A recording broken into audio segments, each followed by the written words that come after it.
Mata adalah panglima hati. Segala yang kita kerjakan tanpa disadari menciptakan misteri yang ada dalam hati. Baik, buruk, kejam, pilu, sampai kisah ironis, semua akan kita kuak di sini, menembus mata batin. Program ini akan mengundang orang-orang yang pernah ataupun masih melakukan tindakan di luar batas kewajaran. Dan bintang tamu yang sudah hadir di sebelah saya adalah Uci Sucita. Uci, terima kasih hadir lagi di Menembus Mata Batin. Sama-sama, terima Gimana kasih. kabarnya waktu itu balik dari sini? Baik-baik aja kan ya? Baik-baik aja, alhamdulillah sampai sekarang baik-baik aja. Alhamdulillah, oke. Kamu punya pengalaman mistis lain nggak yang mau diceritakan ke kami? Pengalaman mistis ada sih baru-baru ini. Gimana ceritanya? Jadi aku diundang suatu acara, acara kita bisa berkomunikasi langsung dengan makhluk gaib. Awalnya aku nggak percaya, tapi penasaran ya, aku akhirnya ikut. Ada 3 segmen. Satu aku nggak mau karena kayak berasa belum siap. Yang kedua udah dicoba mau berkomunikasi ternyata nolak si makhluk gaibnya sama aku. Dan yang ketiga katanya sosok kuntilanak adik kakak. Kamu bisa melihat atau ngerasain itu? Pertamanya aku nggak melihat dan nggak merasakan, tapi kata yang pembawa acaranya dia bilang dia suka sama saya, ngelihat kalung saya dia mau, katanya gitu. Terus kalung saya nggak ada apa-apanya gitu. Kamu komunikasi nggak dengan kuntilanaknya? Akhirnya aku mau coba dong karena dia tertarik kan sama aku. Akhirnya aku mencoba. Itu pertama kalinya aku berkomunikasi langsung dengan makhluk gaib. Aku mencoba begini, dibantu dengan pembawa acara, dengan konsentrasi gitu ya. Dengan keterbatasan aku, akhirnya aku kayak melihat ada di depan aku. Sosoknya seperti apa, Uci? Jadi dia rambutnya tuh panjang, gimbal panjang gitu. Terus dia pakai baju warna putih, ya, tapi kucel gitu. Dan kusam pas udah gitu? kusam gitu, pas masuk, aku ngerasa kayak badan aku lemes banget. Lemes kayak nggak berdaya. Aku tuh pengen ngomong gitu, pengen ngasih tahu ini aku ada, tapi susah. Hingga akhirnya aku ngerasain perasaan aku kecewa sekecewa-kecewanya dan kayak sedih banget. Aku langsung, apa yang dirasain kan, ditanyakan, aku bilang aku nggak kuat gitu. Aku mau bilang aku nggak kuat karena aku ngerasain kayak kok aku drop banget, aku kecewa, sedih, dan akhirnya dikeluarin sampai aku lemes banget.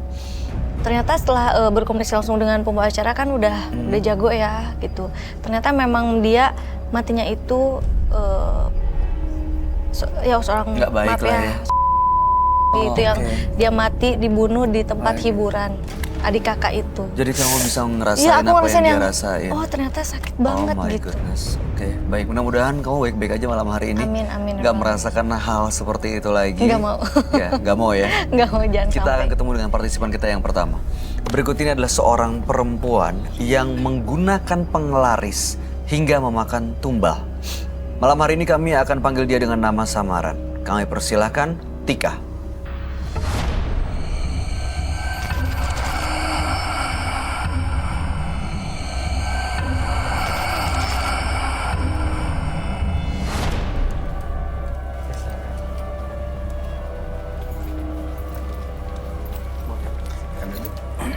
Silakan, Ci.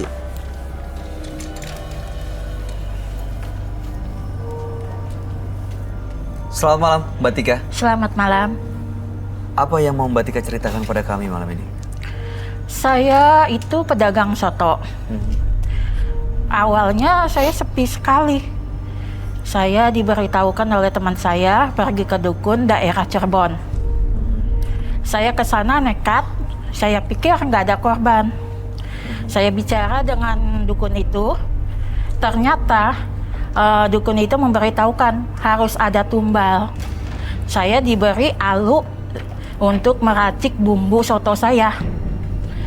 Saya pikir nggak apa-apa lah, tumbalnya kan orang lain, bukan saya atau keluarga saya, nggak masalah dong.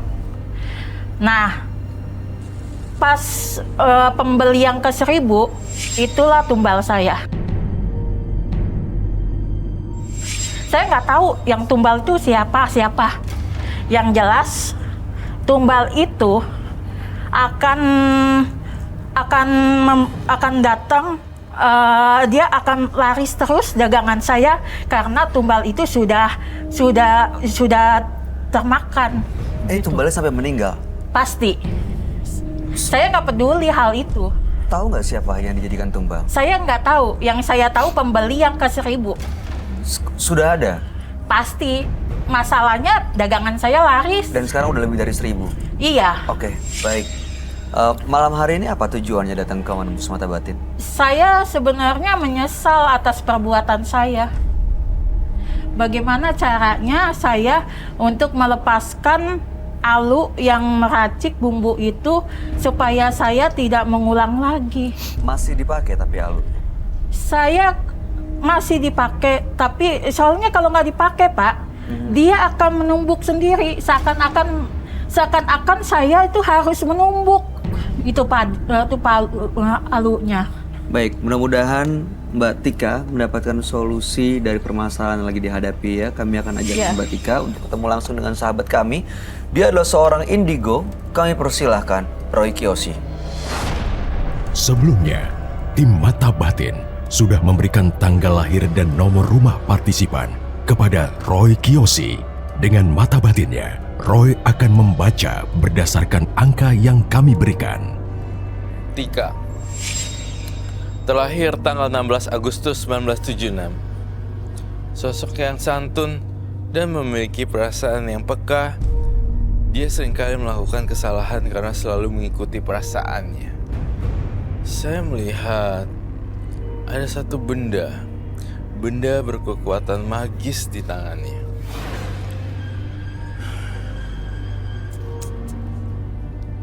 Dia tidak bisa mengontrolnya, dan bahkan sosok tinggi besar yang ada di benda itu akan membunuhnya.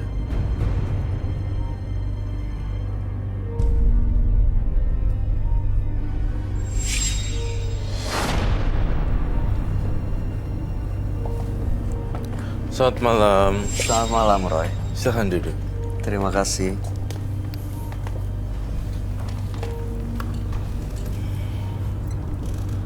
Halo. Halo Pak Roy. Saya berhadapan dengan Mbak Tika. Iya, Tanggal 16 bulan 8 1976. betul. Tika adalah seorang pedagang soto, Iya. pernah menggunakan penglaris dan Betul. diberikan oleh sang dukun sebuah alu. Iya. Dan setiap pelanggan ke 1.000 itu Iya. akan menjadi tumbal. Benar. Sudah ada tumbal, tapi Sudah. saat ini ingin terlepas dari ikatan dengan alu ini supaya bisa berdagang dengan normal begitu ya. Benar. Oke. Bentuknya seperti lumbung. Betul, betul. Lumbung padi. Seperti Iya, itu. benar. Gitu ya. Oh. Oke. Lalu sekarang ketakutan mau ngelepas itu semua. Gitu ya? Maksudnya? Iya, benar. Karena pasti akan minta tumbal lagi di 1.000 yang berikutnya gitu ya. Iya. Yang ini yang periode kedua, kan periode pertama Iya. sudah meninggal 1.000. Ya kan? Dalam periode 1.000 pertama sudah meninggal 1 orang. Iya. Nah, sekarang udah berapa banyak lagi nih untuk periode kedua? Saya kagak tahu juga ya Pak. Yang saya tahu dagangan saya laris dan saya bisa mendapatkan kekayaan. Tapi memang ada yang meninggal. Iya. Tahu, Mbak Itu Tika? sudah tahu. Kalau dagangan saya ramai terus pasti itulah yang sudah ada yang meninggal. Gitu. Iya. Pernah cari kabar nggak siapa yang meninggal? Tidak peduli. Oke. Maaf Bu, saya mau tanya. Kan Iya. awalnya Ibu melakukan hal itu. Ya. Nggak ada perasaan takut dosa kah atau Awalnya Tega. ya tidak pernah tidak merasakan takut dosa. Saya pikir saya harus mendapatkan lebih daripada hidup saya susah. terus tumbalnya juga kan bukan keluarga keturunan sendiri ya, tapi orang lain ya. orang lain. Terus Makanya saya kenapa nggak Ibu peduli. sekarang mau tobat berhenti? Iya, saya ingin ke jalan yang lurus ya. Saya pikir kalau begini terus saya nanti sewaktu-waktu mati saya nggak bisa bertobat. Pernah ada nggak sosok hantu atau dalam mimpi begitu? Oh iya yang iya datang? benar. Ada. tinggi besar. Kalau saya tidak menumbuk alu itu, dia bergerak sendiri saat dia menampakkan wajahnya. Tinggi besar. Itu apa? Ada Roy? Itu yang giginya tinggi nggak? besar. Iya, Ada giginya juga. iya, Iya, semacam genderuwo ya. iya. Saya sampai takut itu. Oh, oke. Saya lihat nih ini sejenis genderuwo. Dan mau nggak mau, ya kamu harus jalanin Mbak Tika. Ini sudah perjanjian gaib yang mesti Mbak Tika pertanggungjawabkan sebenarnya. Sebagai seorang pedagang, punya penglaris, kemudian ada tumbal. Setelah pembelinya 1.000, harus dapat 1 tumbal. Menurut saya, bukan nggak make sense. Sangat-sangat make sense sekali. Sangat udah sering denger gini di orang-orang dagangan nasi apa. Macam-macam ya. Dia udah ada kok kayak gitu. Nah sekarang tinggal ngebersihinnya doang. Apakah si Mbak Tika membawa lumbungnya? Bawa, saya bawa. Saya pengen lihat ya. Oh ya, boleh. Baik.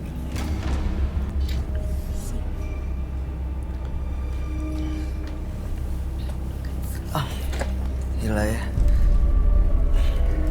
Kayaknya setiap partisipan yang datang menggunakan penglaris pasti selalu ada tumbal ya, Roy? Iya dong pasti. Kau nggak pernah ditawarin pakai penglaris? Cita. Enggak ya? Nggak pernah. Pernah sih, tapi Itu apa tantangannya. Enggak lah ya, kayaknya enggak gitu-gitu. Tapi aku nggak berani. Nggak berani. Oke. Oh, udah cantik juga ya, ngapain? Boleh dibuka nggak? Silakan. Oh ya, boleh. Ini biasa digunakan untuk apa sih, Mbak Tika? Untuk meracik. Oh, meracik bumbu ya? Iya. Oh, Jadi kalau yang porsinya kecil tuh mungkin pakai kayak ulekan gitu. cobek gitu. Cobek gitu. Kalau yang banyak porsi besar pakai Lumbung ini. alu, Alu, oh, masukin oke. semuanya. Emang bumbu-bumbunya apa aja bisa sampai dimasukin ke alu? Bumbunya rahasia. Oh, Oh, Tidak boleh orang tahu. tapi kan kalau untuk alu, berarti bumbunya ini sekaligus masukin banyak dong untuk berhari-hari dan minggu. Betul. Kalau untuk cuma sekali pakai, Enggak. alunya nggak mungkin. Dia sekali make, itu cepat laku, udah selesai. Sehari itu bumbu sotonya. Nggak pernah nggak habis, pasti habis. sekali numbuk untuk sehari. Iya, Saya to the point nih. Tuh alu saya buang boleh nggak? boleh. Kalau misalnya Bapak ini daripada dia mengganggu saya, Yakin? Nanti iya, dagangannya, saya yakin sekali. Dagangannya konon versinya Mbak Tika. Aduh pasti diambil jadi ini ya. Aduh gimana ya? Jadi sepi. Aduh bagus sepi ya. Ini saya kan saya tanya dulu ya. Oke. Takutnya kan kamu ragu. Udah saya ambil, saya buang ke laut. Ya, Aduh gimana ya kok sepi ya? Apa gagal alu tadi hilang gitu? Saya nggak mau itu. iya, baik. Nggak mau Nggak banget. masalah sih bagi saya. Benar. Iya. Oke. Terus sebelum itu saya pengen tahu cara membumbung. Menumbuknya.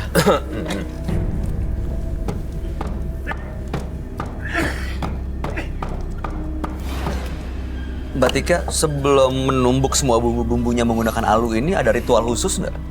Tidak sih, hanya ini kalau pakai alu ini bumbunya rasanya lebih sedap daripada Oke. ini. Waktu mendapatkan ini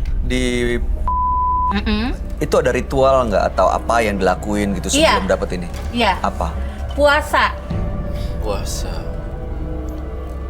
Terus terang saya lihat makhluk ini berasal dari alu tersebut. Iya. Karena dia worship, memuja benda ini. Kemudian ini juga dari jenisnya juga udah lama benda ini.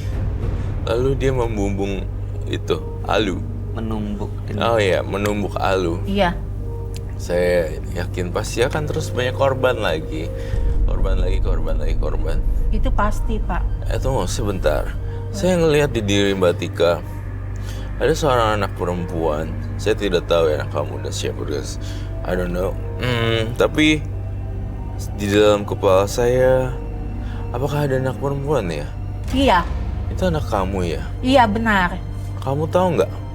Dia dalam bahaya loh.